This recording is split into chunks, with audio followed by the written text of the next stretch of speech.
down and is expected to continue to come down. So if you remember a couple of years ago, that's the one that just, we kept expecting it to do that. Now it's been doing that for some time, and we expect to continue that. That leaves the biggest category is services other than housing services.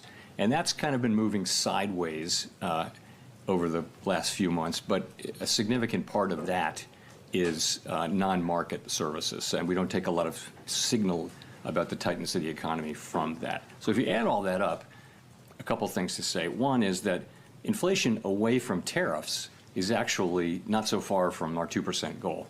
We estimate, people have different estimates of what that is, but it might be, 5 or 6 tenths. And so that, if it's 2.8, then core PCE, not including tariffs, might be 2.3 or 2.4 in that range, something like that. So that's not so far from your goal.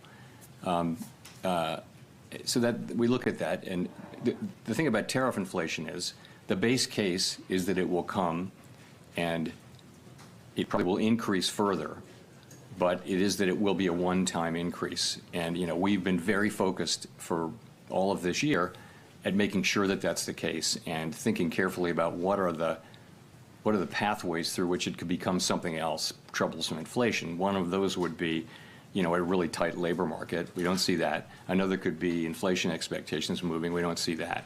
So I think, we're watching this very carefully. I think it's not the case that we're just assuming that it's going to be a one-time inflation. We understand fully that this is a risk we have to monitor and ultimately manage.